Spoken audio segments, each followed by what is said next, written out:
Well, everyone, because Alan thinks I hate the sound of his voice, I'm going to start this off. Look, Mhm. here's the deal, guys. Even though Alan and I sound very similar, and Do we? I don't think we do. even I would concede that. Yeah. Oh, I guess maybe Alan doesn't like the sound of my voice, sir.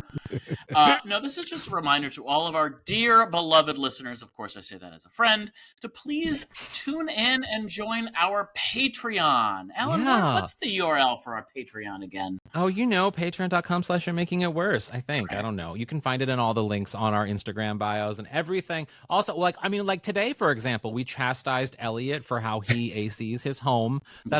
That's something we've been doing for basically the entirety of our entire friendship. Yes, what else did we talk about today? I forget. What else did we talk about? I had a family reunion that I went to in Chicago. That's right, I had the family Chicago-style hot dogs that Brent managed to very quickly pivot into sex jokes.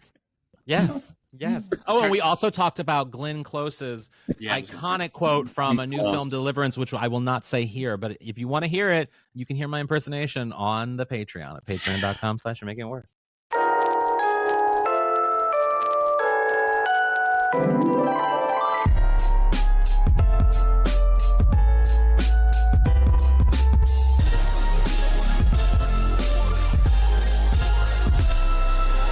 Welcome to You're Making It Worse. I'm Elliot Glazer. I'm Brent Sullivan. And I'm H. Alan Scott. We're here. We're queer. Meh.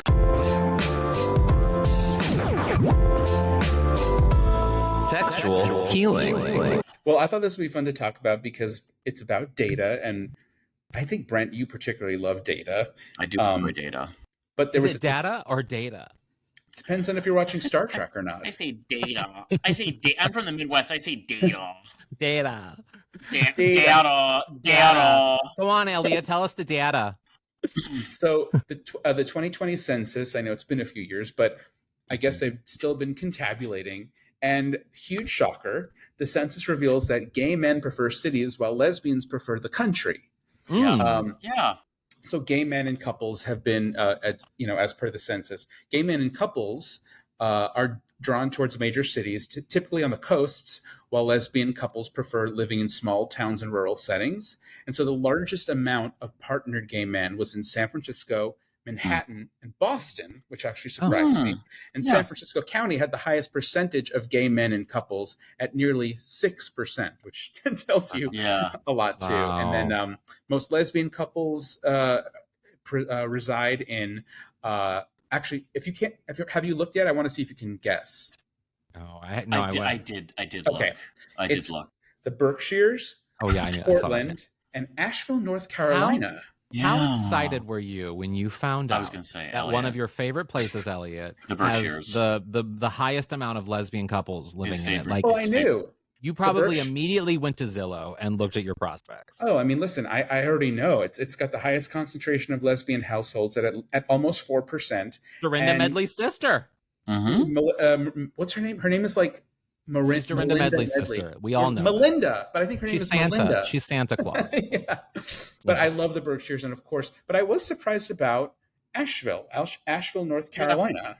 Well, it's a college town, and and that part. I mean, isn't also David Sedaris from that part? Like, it's a very it's a hippie reputation. Asheville, somebody told me years too. I think somebody told me recently. It's like, is it Asheville that has the most? Is the greenest city in America? If that's even possible, I don't know. That's what I thought. I read or heard from somebody from North Carolina. But we will hire a personal assistant this week to research that. They'll certainly Google it, and we'll get the answer to the listeners within 3 to 4 weeks of the release of this podcast. Well, and also, I mean, we're not surprised that like Republicans. I mean, our guest today, Thomas, talks about how in Florida, like even though it is ran by conservatives and it is Republican, it still is a very environmentally conscious state. So like North Carolina, while North Carolina does have, I believe, a Democratic governor, it still is a fairly conservative state. So like, they're not immune to environmental consciousness, Republicans. The interesting thing about this was that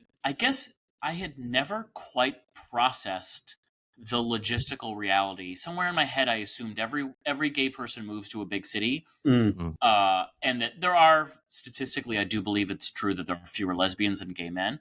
Oh, you! You just did that to yourself. Yeah.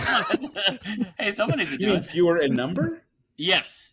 Oh, That might be an old statistic, but I remember in college learning that there were far fewer open lesbians as there huh. were open gay men. That again, I don't know if that's Maybe they accurate. pulled a Susan Sontag and they don't believe in labels. Yeah, That's I do very feel like possible. women are more apt to be Yeah, exploratory and stuff. 100%. That said, I guess I'd never really processed that like gay men live in cities and that there are a lot of maybe a disproportionate number of lesbians in sort of smaller towns and rural settings, which is, great. But it's also kind of hard to wrap your head around in a certain way, just because I'm still Mm. sort of in that mindset, that millennial mindset of like safety is in a city, and that even though it's not like some farmer's going to run you out of town with a pitchfork or anything, you still kind of Hmm. stereotype rural uh, America is certainly much more Well, conservative. I mean, this is also going down a strange path here, but like I do think it's the same thing with like, in cinema and films. Like, there's a reason why like Ellen and Rosie and all of them were able to become more mainstream popular before queer gay male entertainers, is that because of the patriarchy, we're more threatened by male sexuality than we are female sexuality. So in a way, women, A, because of the patriarchy, go unnoticed, their sexuality, and B, are often not seen as necessarily like, quote unquote threats in some of these smaller towns, because they're not, again, the patriarchy, they're not their sexuality is not a threat to the ecosystem of that community.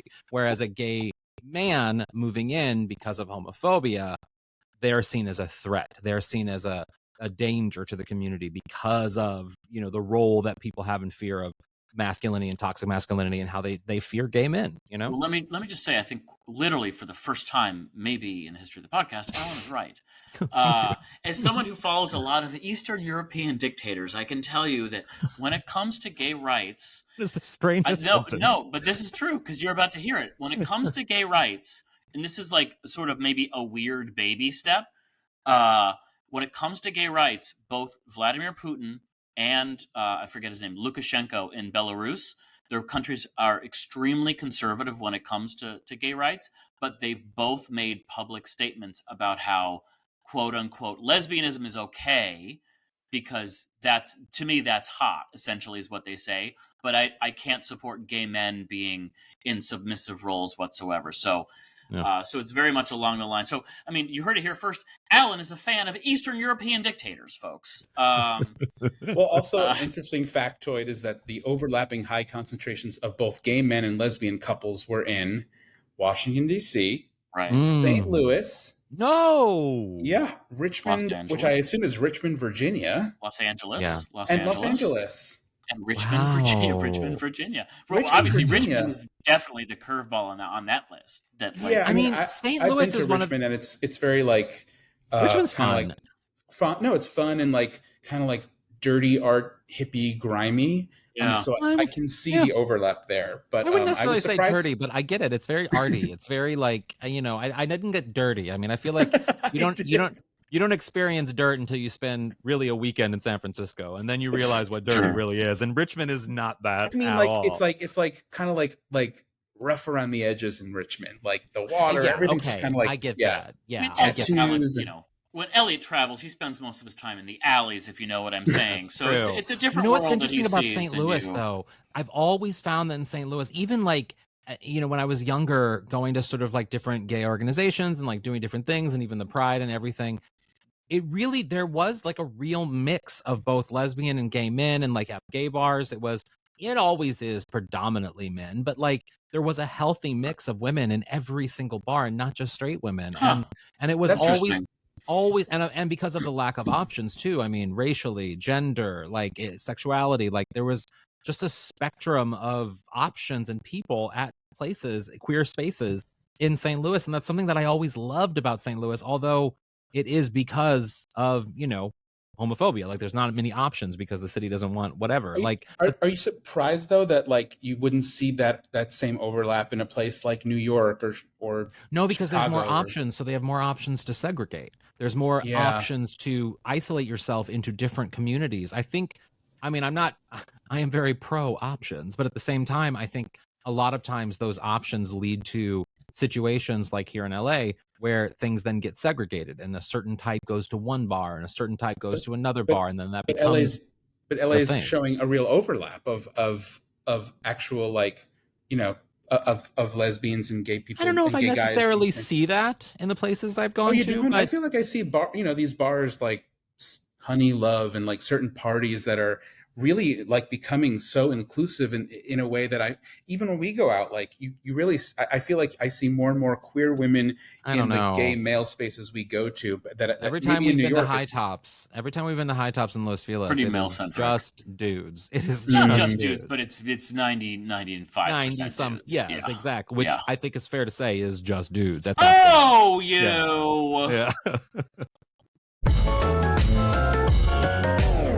Not even joking.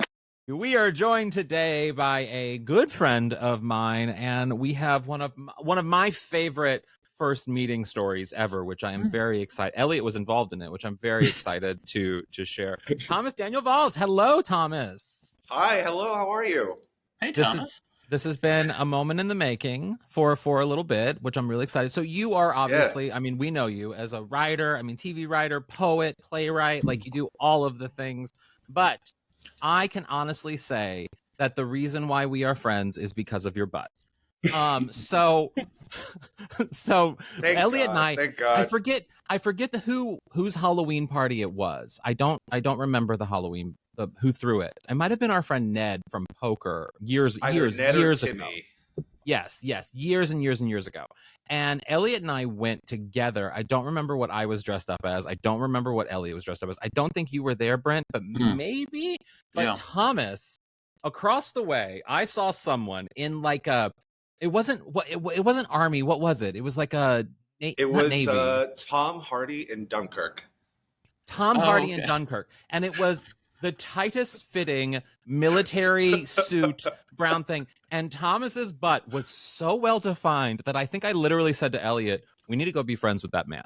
We need to go be friends with that man. And now years later, we are still friends, and you are on the podcast, and I can tell everyone about your butt. Yes. Listen, well, I'm thrilled to be here. And frankly, it's the reason why I'm invited to all the parties ever in Los Angeles. I'm an extra shelf.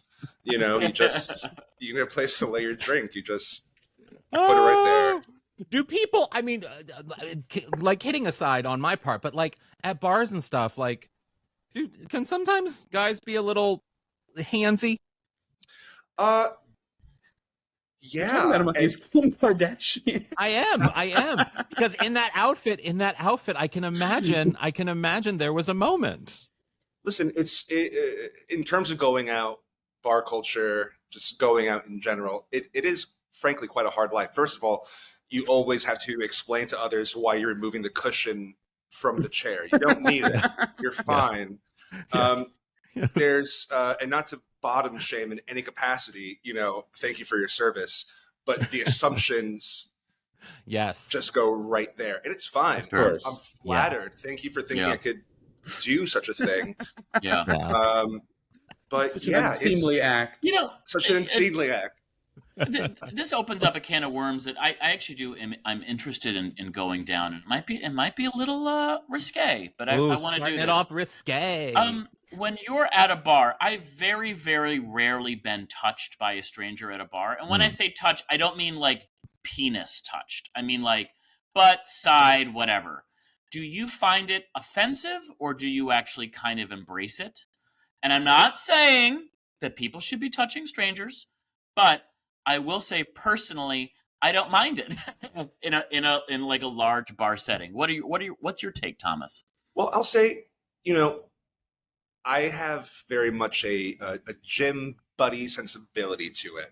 If I know you, if we have a rapport, and I admit it, I'll need KNED, like a shoulder, sure, right. and someone will either give me like a pat on the butt saying "Have a good night, Papa" or whatever, and I don't mind that at all. It's when it's entirely unsolicited and generally from the lone man who is alone at the bar. That's where, right.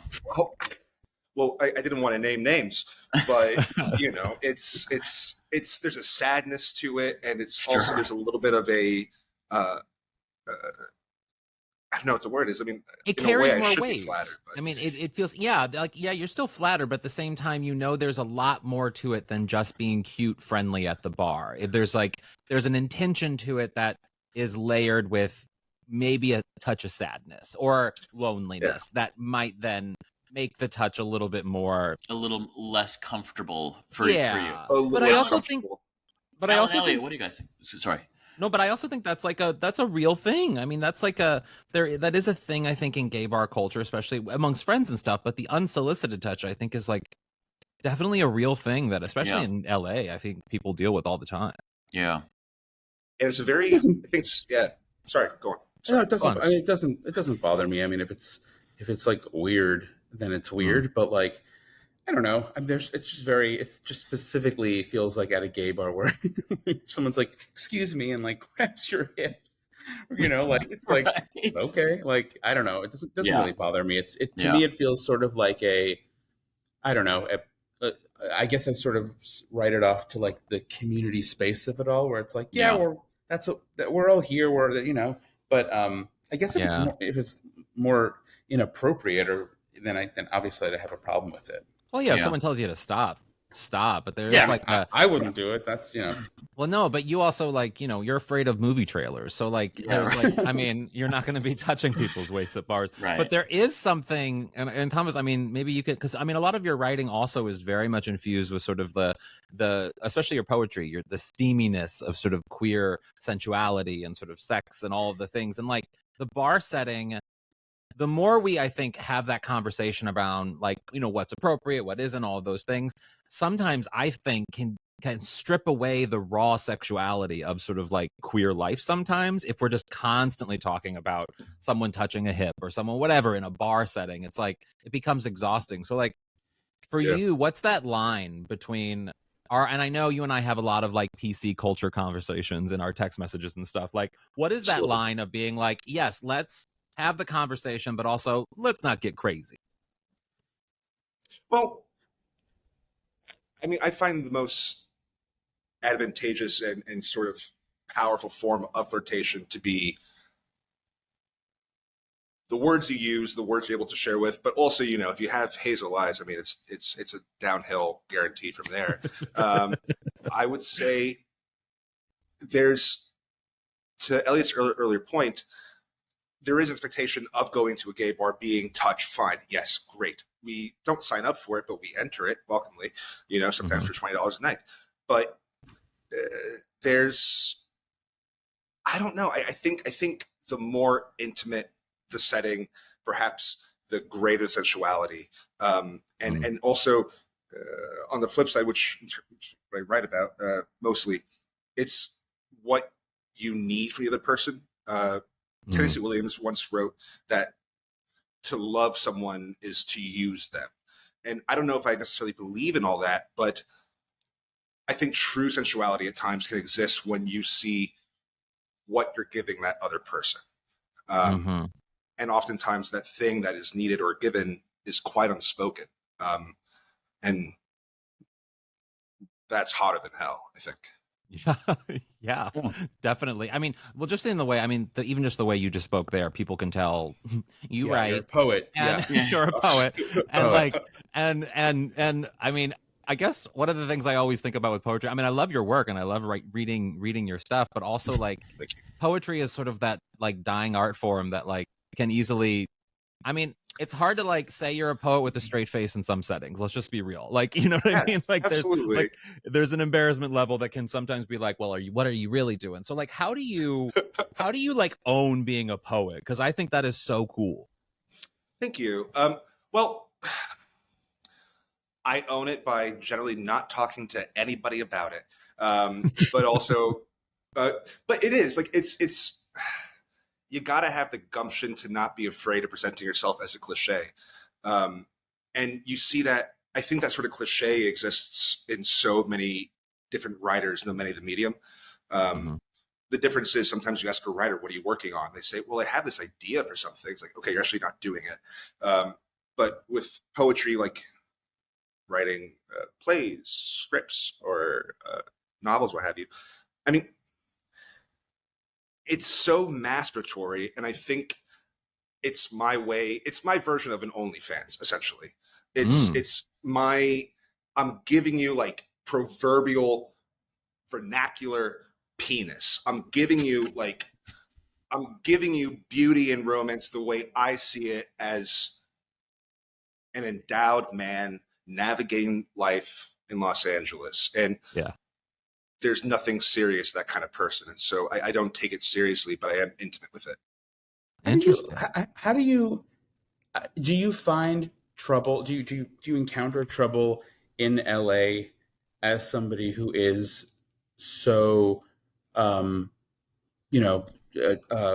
obviously driven by word, the writer's lifestyle? I mean, all three of us can speak to it in different capacities, but I'm always curious because it just feels like LA can often feel like a less serious town, less intellectual. Yeah. And I wonder how that hits your ear.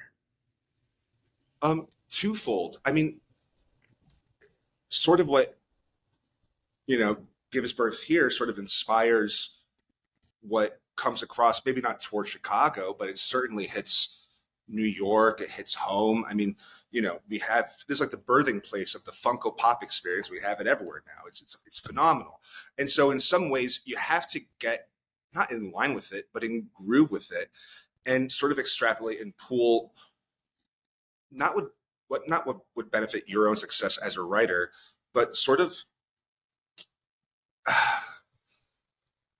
well, that's sort of conundrum. I would say, like, you got to be able to take pieces of it and see how it may benefit your own soul, not your writing, because with your soul, quote unquote, if you're living in this town where we're all just trying to write non-serious things, where there's playwrights now doing all these soapbox plays about how terrible they have it considering their identity, but frankly, they live like in 4 different cities all across the place, and then they'll shit on Chekhov because he was a white man, but Chekhov grew up and wrote in a shack, and it's like it's a very difficult town where the themes that are presented you have to be cautious of, because they're presented with such raw earnestness and vigor, a sense of activism.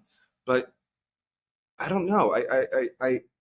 I'm always on the hunt for the plays that were written in the shack, the work that was like written in the shack. I think that kind of work is essential. It's hard to find out here. I always struggled when I moved to Los Angeles because I came from New York, and I consider myself a very intellectual person. The Susan Sontag of the Susan Sontag of this podcast. But I remember struggling in Los Angeles because I couldn't. Everything felt so artificial and imaginary that I was like, no one here is serious.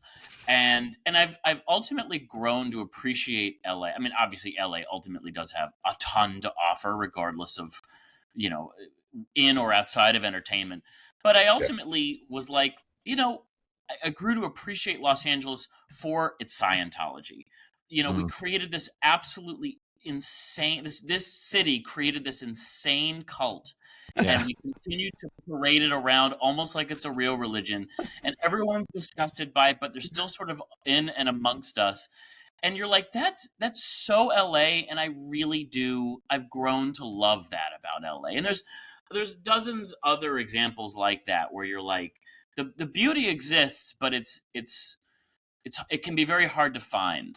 I always joked about, just like piggybacking off that a little bit, is that like in my act years ago, I used to have a thing where I would say, like, in New York, people were always too cool and they never wanted to tell you where the best bagel was. And in LA, everyone will tell you that there is no such thing as a good bagel here, and they'll tell you exactly where they got their plastic surgery done. Like, in a weird way, it's like it's more real here, even though it's completely fake. Even though we are completely fake, we are a town existing on a desert that should not exist in the place we exist. While at the same time, we're extremely real in that we're so open about being fake.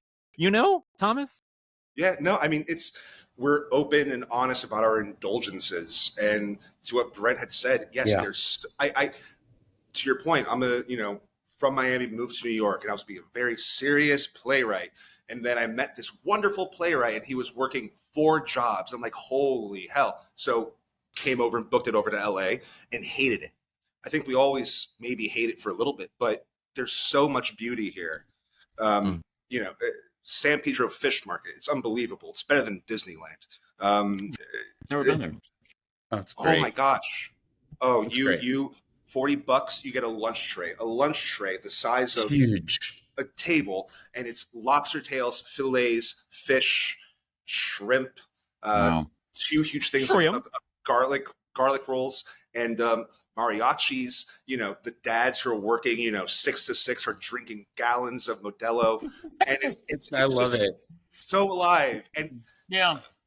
it's a magical place. And the truth of the matter is, America, the West in general, we have become sort of like auteurs of consumption. And so being at the epicenter is a wonderful, weird place to be, I think.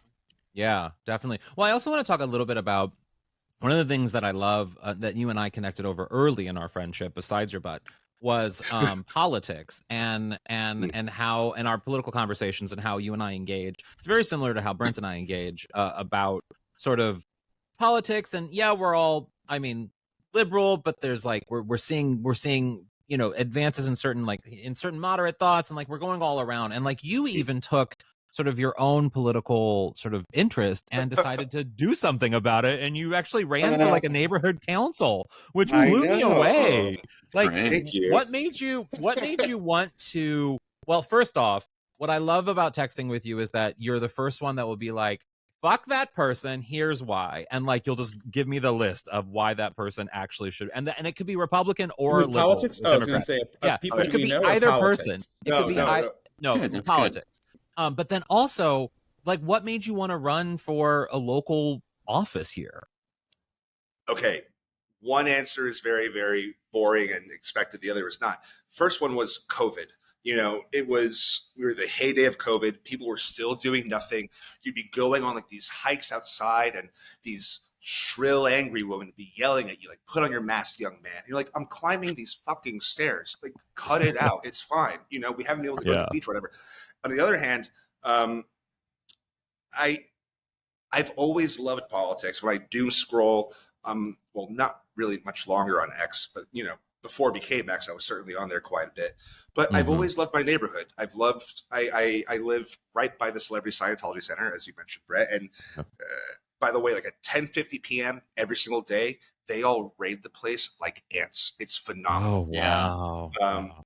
But it's What do you mean raid the? Sorry, what do you mean raid the not place? raid, but they just cross the street from the Celebrity Center, and in droves, you're talking 40, 60, 80, just all come in, get all their supplies, and close 10 minutes before it ends, before the place. Wow. Yikes! Wow. Yikes! Yeah, the Celebrity Centers. I also used to live near the Celebrity Center Oh, Franklin Village, and so yeah. And by the way, not to cut you off, but I also found I'm also a liberal, but I found the pandemic and the way we started talking to each other during the pandemic to be sort of a turning point where it was the first time I was like, oh, I really do understand how the right complains about how we patronize them and speak down to them and treat them like degenerates if they don't agree with us, because all of a sudden, the one fucking time I walk outside without a mask in like May of 2021, without a mask, I have someone's like, dare you, and like screams at me, and you're like, you've done everything right this entire fucking time, you fucking bitch. Give me 1 second. And by the way, we're outside, it's fine. We know it's fine outside. Fuck off. It's insane. it's insane. I totally get it. I totally get it. So how did that fuck off energy lead you to running for office? Well, it was just like, I'm looking around, I'm like, I love my neighborhood so much. Genuinely, I love Hollywood. I know either direction you go, either side, it can get a little gritty or risque or whatever. It ain't Pretty Woman. But, well, actually, it might be, actually. And I've always just had an affinity for Hollywood. I love Beechwood, how it used to be Hollywood land. and I have several friends who inspired me to love the city and research the city and understand the absurdity of its youth, of its upbringing. And so, frankly, it was COVID upset the need to do something, and also seeing that I could do something for a neighborhood that I truly love. And honestly, the last thing that was in contention for, me doing this was that I knew that Gelson's was looking to build a wine bar. And I knew that would have to go through neighborhood council. And so I figured if I joined neighborhood council, I could be deciding voter on the issue. And were you pro or anti? Pro or anti? Oh, I was pro. I was pro all the way. Yeah, and they got they got that wine bar, by the way. They got that wine bar. Yes. Got that wine bar. Yes. And We should add for people who aren't local that play. Gelson's is What's an that? upscale. We should add just for listeners, Oh. it's an upscale grocery store in LA. It's actually where I ran into Colin Farrell once. He drives a very large white like SUV Cadillac situation, and then I ran into him again at a Korean spa, and I was like, "Oh, Farrell. Oh wow! I saw him at a candy store. That's interesting. Gelson's is so expensive that even Elliot notices the prices. I mean, truly. Wait, did you ran for neighborhood council? Do you mind me asking? Did you win? How did your campaign go? Won. Oh, you did win. So you were a deciding vote. I was a deciding voter. Frankly, the truth of the matter is, neighborhood council for Hollywood Hills. By the way, the acronym of it is Hollywood United Neighborhood Council. So HUNC. So on HUNC's council, you have sort of three zones. The two zones that are sort of the foothills of of Hollywood Hills are huge houses, McMansions, much, frankly, like wealthier voters who can hijack any board meeting and allow all the money to go for them. The reason why I actually ran was because for the past several years, there was an empty seat for Zone Z, which was renters. And I'm a renter. I love renting here. If I ever buy, it'll probably be like Nebraska, and I'll have pygmy goats. But for the Zone C that I represented, the renters, while 20%, give or take, the geographical size, made up for over 7% of the demographic, like denizen base. And so being able to play hardball as a renter was wonderful to do. That's a big deal. Yeah. Also, it was in that, that neighborhood council and other people and other homeowners in that area. I love this part of LA because it just shows you how ridiculous some people who own property here are, that they held up. There's a Target by where I live here in Hollywood, and it was held up in terms of opening for how many years? Going on almost 10 years. 4? It was ridiculous. It was a ridiculously long time. And it all was because the roof of that Target obstructed 3 feet of a view of homeowners in the neighborhood council in which Thomas would have represented, in other parts, the neighborhood council next to it as well. And that's why it was delayed for so long, was because of those fucking homeowners. And now I'm pissed at that Target because there's never any carts. But that's another story. But still, it blows me away, the level of the level of sort of power, of course, that money can get you and home ownership can get you, but also fuck you, I'll never be able to own a home in my life, at least not in Los Angeles. So someone Thomas needs to represent us and have, because there's so many more renters here. People, I feel need more rights than homeowners in a lot of ways in a big city like Los Angeles. Yeah. Far more That's rights. my soapbox. Yeah. Well, even when it came to homeless, building homeless shelters or even affordable housing, so many of the paperwork, so many of the things we had to go through were sort of construction bylaws passing. If we want to build affordable housing, we got to ensure that all the construction materials are unflammable. They can't catch fire. It's just, you're asking for the most expensive materials, in which case, what are you going to do when you actually do build this then? Can you not have curtains in your house? That's flammable. Can you not have a polyester rug? That's flammable. Yeah. And so you're dealing with a bunch of, I don't call them actual progressives, but sort of pseudo progressives who are we must make everything sustainable. We must make sure we're thinking long term.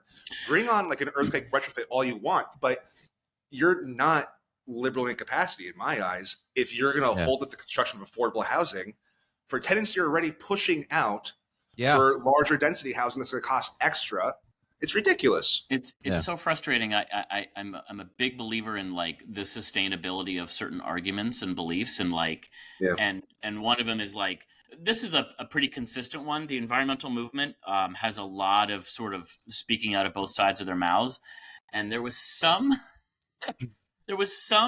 like part in California where they were like, let's build this really big solar farm because it will obviously help create, sustainable energy for meet our 2040 goals and so forth.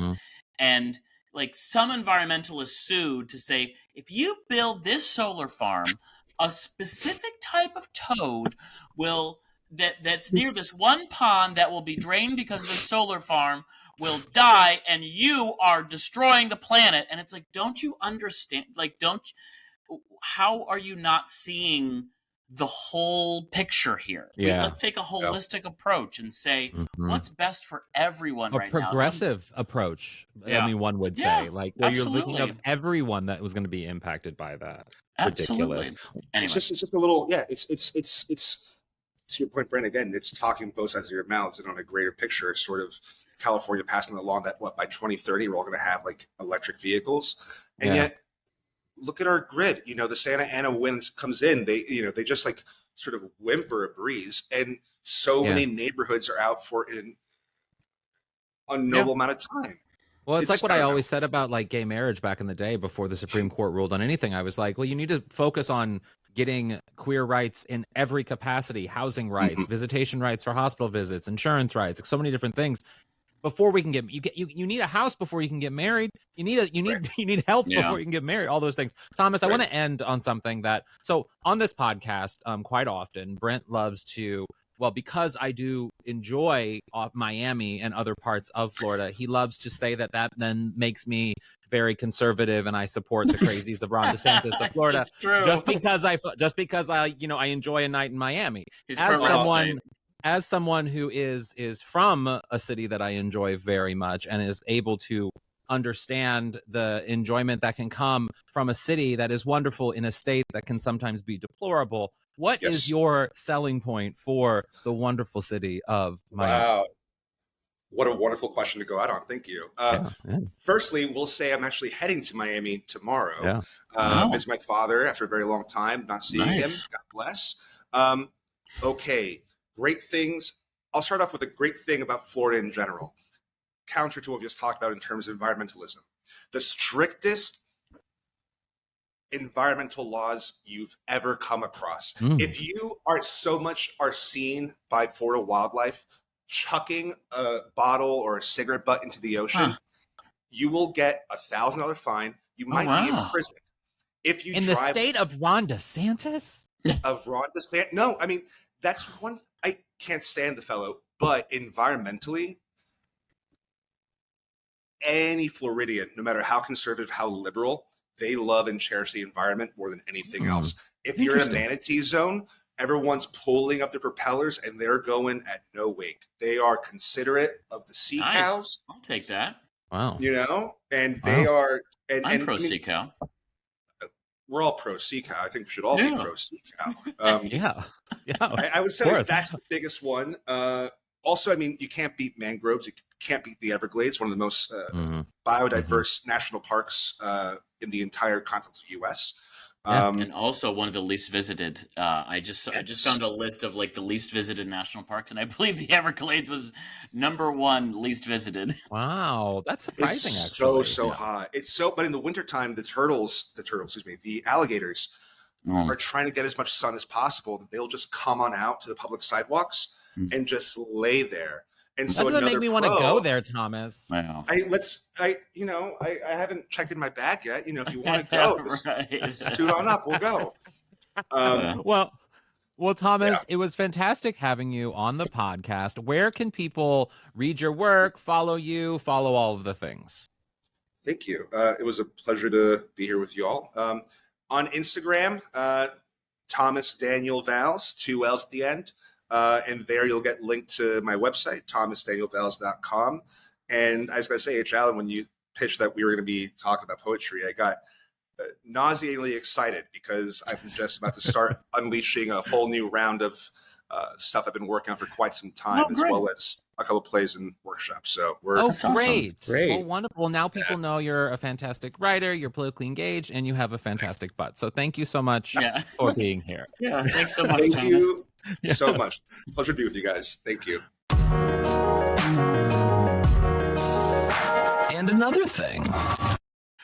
Okay, so we've discussed the horror that is Grindr, of course, many times before. The horror! The horror. However, since Alan is, quote unquote, madly in love with his quote unquote soulmate,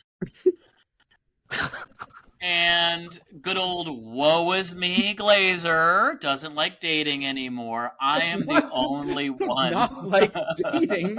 What? I am the. You literally had like a year where you're like, I'm done dating. I'm done. No, I'm not. dating I'm just anymore. done with the traditional apps. I'd like to meet somebody in Sure. real That's life. That's my And Elliot, you know that Alan and I support you. support that. 100%. Yes. Yes. Mm. That said, I wanted to discuss like a change that happened earlier this year. So my experience with Grindr was always getting countless messages from mostly blank profiles or people who send pictures that look like they were snapped by a Polaroid camera in a mental asylum. But earlier this year, many of these messages just suddenly stopped. I'd open up the app and we're used to maybe getting, 3 or 4 messages while it was closed for the last 30 minutes or something, and I would have virtually no messages all day long. Now, we all know Grindr glitches from time to time, but this, so-called decrease in communication persisted for days, then weeks, then months. And mind you, I won't say the quality of the message I was receiving was any higher. So I was still receiving fewer messages, and quality was as bad as ever. Jim. Right. Now, before you leap to conclusions, nothing in my profile has changed for years. That's including my pictures. And I've had the same fake age on there now for 3 or 4 years at the very least. So that couldn't possibly account for 38. Lo and behold, 38. Might be 37, I don't know. Lo and behold, I realized what happened. So on one serendipitous day, I let my membership lapse. So I went back to having a free profile. And that's when I realized what changed. So here's how free profiles used to work. Now, the way Grindr works is you can always see the first 100 people who live closest to you. But in a big city like Los Angeles, the first 100 people are usually just the folks in your neighborhood. And you log in, you see, the same folks kind of day in, day out, especially if you log in at the same times during the day. Hey, folks. Yeah, hey, Grindr folks. Right.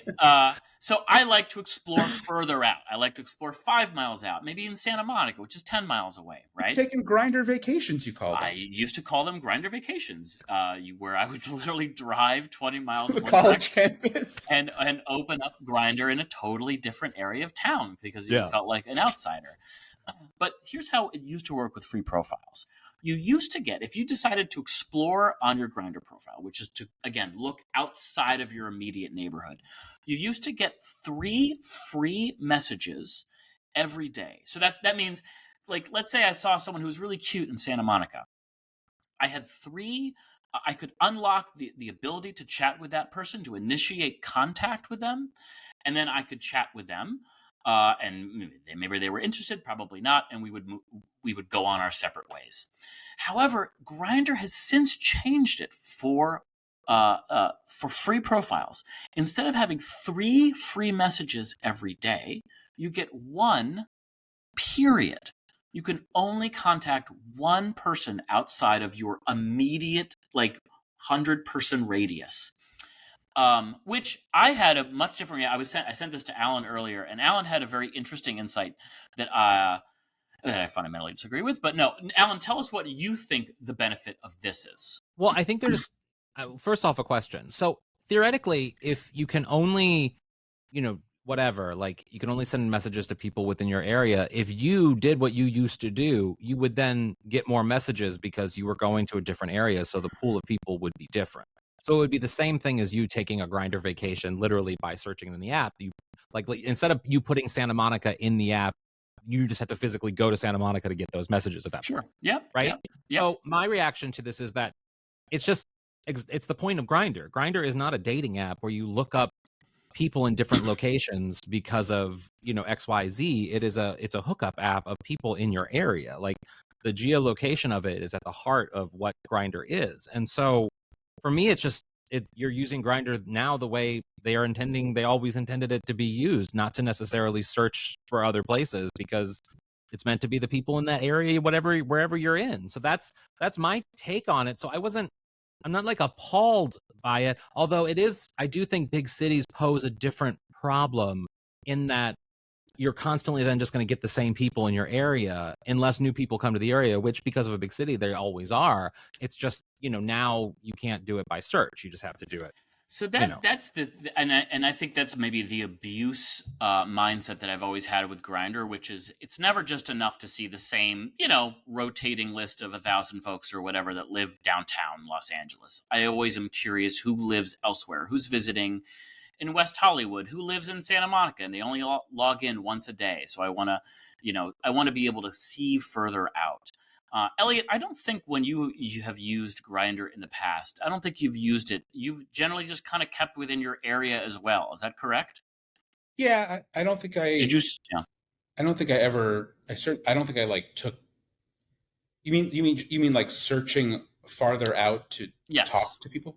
No, it's been long enough that I don't even remember that I didn't know that you could do that with conversation. I didn't know that was like restricted even. Mm-hmm. And I wonder how many people actually use that feature, because I feel like for the vast majority of people who listen to this podcast are people who live in big cities. So maybe there are quite a few people who use that feature, but I do think that's probably a thing that someone in a big city would use, and only 100%. Someone in a big city, you know. Are you now paying again for the membership? Yeah, because again, I like searching the entire city. How much is that? That's not unreasonable to me. I mean, yeah, that makes sense to me. But with paying, you still can only message 3 people elsewhere? Nope. That's just that was the old version of the free profile. How much is it? It's $20 a month. Is it really?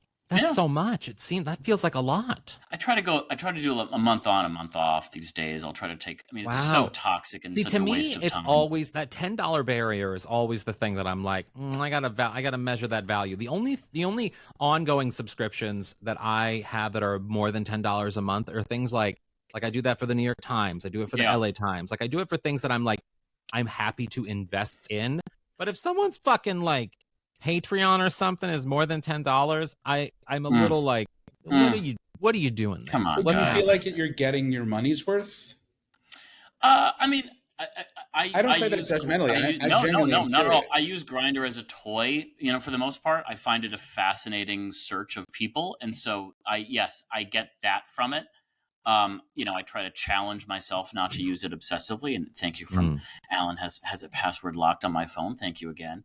But I mean, but still, to be fair about what Grindr is attempting to do with this, and the brilliance of certain apps is they figure out what you need the most, and they try to give you as much of that as possible, but apply a certain pressure point that will force you or compel you to give them money to join the app. And what Grindr does is they allow you to search anywhere you want. They didn't used to let you do that, but you can search anywhere you want now. Oh, I know where you're going. You can search anywhere you want. You're in the Far East. You see people Nigeria. you want to talk to, but you can't.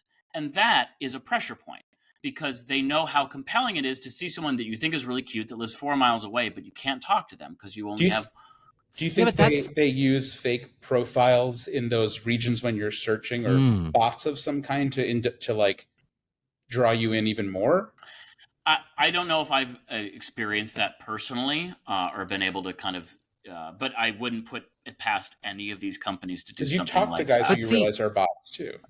Yeah, certainly. It wouldn't bother me. I mean, the thing is, like, listen, and I'm not a fan of necessarily corporations. However, to me, I'm just like, well, I mean, it's a business. Like, it makes, like, they're not in the business of just sort of being like, let's bring harmony to the community. No, they're in a business to make money, and their business model is the people in your area you're able to message and hook up with, or message like to meet or whatever it is. And that's the point of the app. So, like, I mean, anything extra added on to that, I get costing. You know, it would be like it would be like Gmail, making me like, it would be outrageous if Gmail made me pay to send an email like that. I would be appalled by, and it would like ruin their business model. But if I want extra storage, I get it. If I want to keep all these emails, I get it. I gotta pay for a plan and make upgrade and do the things or whatever. Like, but then I want extra perks too, like Google One and shit. So I guess that harkens the question, like, what is Grindr better if you what is joyful about Grindr, and is it Dick. is it getting lots of messages even from people that you don't care about? Because it really, like, you guys don't use it anymore, but I mean, in my experience, maybe some listeners disagree. In my experience, I'm getting, a fraction of the messages I once did. And like I said, the quality hasn't really changed. It's still mostly garbage, but like, it's interesting how it's less compelling to open up the app when you just don't, you don't see any notifications, so you don't open it up. And that's, I don't think that's the case. I mean, I don't know if that's necessarily, to me, I'm thinking that is probably a case of something that is maybe unique to you and your location and sort of how you use the app, because I really don't think the vast majority of people are using the app in the way that you're using the app, in that you're actively looking in other areas. I think the majority of people use the free version and are looking for people in their basic location, and they wait for the sudden, someone came into my zip. Like, I remember when I had Grindr, I would whenever I would visit my folks in St. Louis, of course it would start the first day, I would get like a shit ton of messages because I was new. I was in the area, something was different. And then as time went on, those messages sort of went away,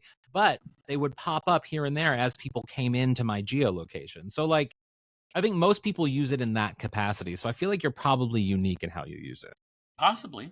Yeah. Yeah. I mean, or abnormal. Yeah, I think you're just, you're probably certainly the most like analytically minded person to talk about Grindr in the way that I've ever heard. I've never heard anybody else talk about it in a way that really tries to capture like the nuanced experience that it is. And I think that's a good thing, because I feel like I don't hear that anywhere. But at the same time, like, it's also just, it's the reason that I left. I'm like, I can't, it doesn't just feel toxic. It feels like poisonously addictive in a way that just doesn't feel right with me. I can't go with it. But yeah, it feels off to me. It feels fake. And when you've talked about talking to guys who you then realize are bots, I'm like, that is fucking terrifying to me. Very, very weird. One of my favorite things to do, speaking of bots, but not really, like, people often, like, for my Newsweek videos and shit, people think I'm AI generated. I don't know if it's because of the quality of my camera or how I talk or whatever. So my favorite thing in the comments is to reply to them being like, oh no, I'm real. Or am I? No one knows.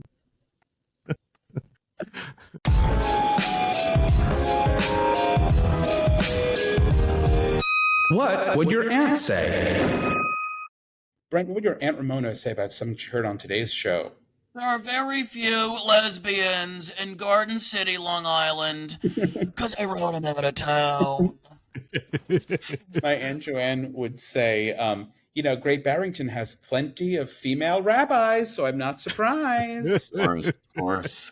How about Aunt Anne?